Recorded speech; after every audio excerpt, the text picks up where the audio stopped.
Quem decidir casar vai ter que escolher o regime, tá, do casamento. Esse regime vai falar sobre os bens que o casal vai ter e como eles vão se comunicar.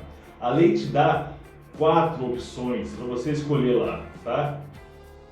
Não errei o número não, gente. É que ele dá 4 opções e uma ele obriga. Quer saber como funciona? Segue no vídeo. E no final eu vou dar uma dica, né, um conselho para vocês que alguns até vão gostar, outros não vão concordar e até odiar. Mas vai ter que ir até o final do vídeo para realmente entender. Então bora lá?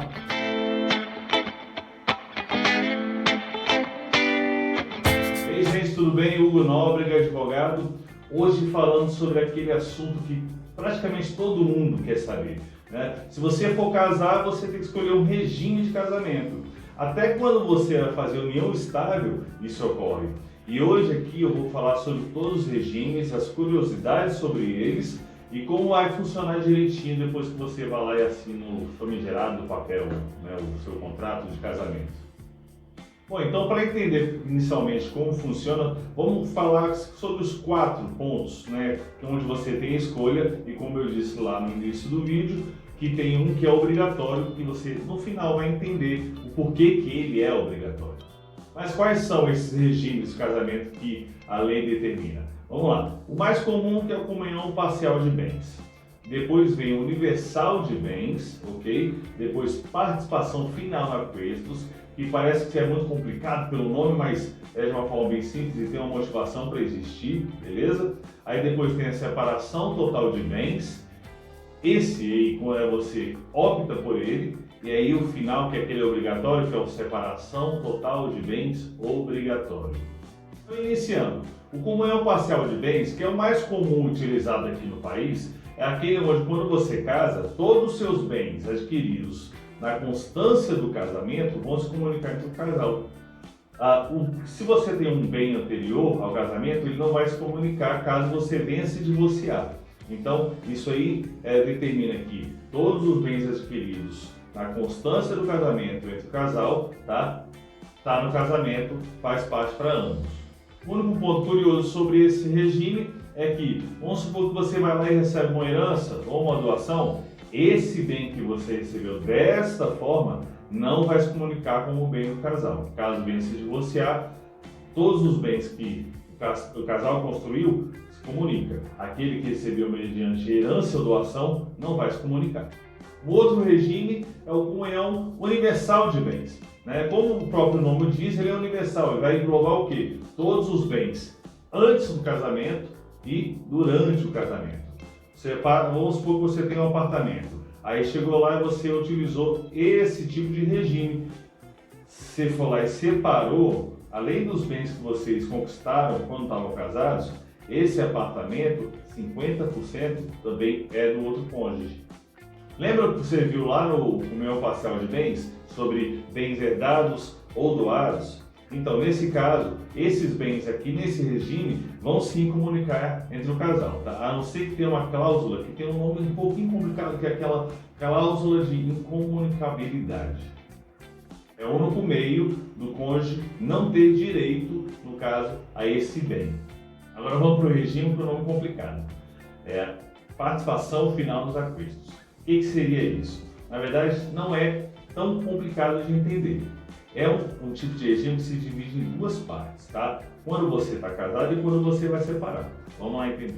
A primeira fase desse tipo de regime, tá, segue as regras do separação total de bens, onde todos os bens, tá, não vão se comunicar entre o casal. E na segunda parte, caso ocorra o divórcio, tá, vai ter uma transição para o tipo de regime, que seria o comunhão parcial de bens.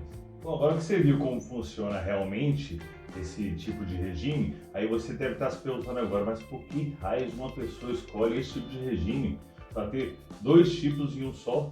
Gente, esse tipo de regime são para pessoas específicas, tá? Aquelas que precisam gerenciar negócios, bens, com uma frequência muito alta e não pode ficar se prendendo ao outro cônjuge para fazer isso. Um grande exemplo por exemplo, pessoas que compram e vendem imóveis. né? Se você está na comunhão parcial de bens ou universal, toda vez que você for dispor de um imóvel seu, você precisa da assinatura do seu cônjuge para poder realizar esse negócio. E daí vem, né, esse regime para poder dar liberdade ao cônjuge de poder fazer os negócios que ele necessita.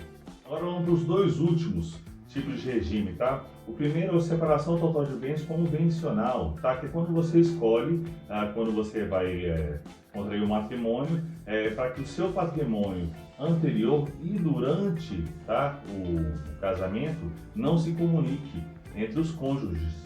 A curiosidade que tem sobre esse regime é que a lei determina que todos os gastos têm que ser divididos entre o casal, tá? Na proporção do salário que eles percebem. Agora vamos tirar aquela dúvida que você está com certeza que está até agora aqui no vídeo para saber qual que é o regime que é obrigatório e por que ele é obrigatório. Gente, é a separação total de bens, tá? De forma obrigatória. A lei determina esse tipo de regime para 3 situações que eu vou mostrar para vocês agora. O primeiro caso é quando existe uma causa suspensiva. Mas o que seria isso? Imagina que você já foi casado, né? Você foi lá e divorciou e está casando novamente. Só que você chegou lá e não fez a divisão dos bens no seu casamento anterior.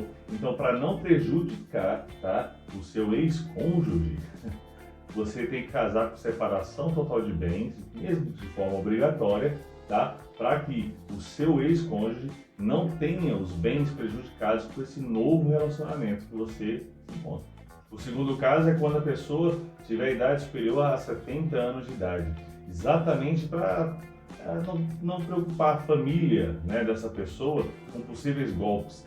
A pessoa vai lá, entra no matrimônio com outra, né, pode ser da mesma idade ou muito inferior, que é essa maior preocupação, e para proteger os bens, né, da família, aí vem esse tipo de regime, né, obrigatoriamente. E o último caso é quando tem a necessidade de decisão judicial. Mas qual que é esse caso? Menor de idade. A partir dos 16 anos, se o menor tiver autorização dos pais, ele pode casar. Mas caso os pais não autorizem, judicialmente ele pode pedir aquela emancipação e aí, no caso, conseguir casar. Aí, para proteger os bens, né, do menor de idade, vem esse tipo de regime, que é a separação total de bens de forma obrigatória. Aí você vê que tem 2 casos aí específicos, né, que você se obriga a escolher esse tipo de regime por algo que pode ser temporário, né? Você estava casado, separou, não fez a divisão dos bens, né, e quando você fizer, será que você tem que se manter nesse regime? O menor de idade, né? Você foi lá e alcançou a maioridade, também tem que se manter nesse regime? A resposta é não, gente. O que acontece? Você vai e entra em juízo, no caso no tribunal, para poder chegar lá e falar que você quer alterar o regime, porque aquele motivo que fazia você ficar nele ainda se extinguiu, não existe mais. Aí você, né, e o seu cônjuge vão lá falar com o juiz para conseguir essa alteração de regime. E aí fica tudo mais simples, né, escolhendo o regime que vocês realmente querem.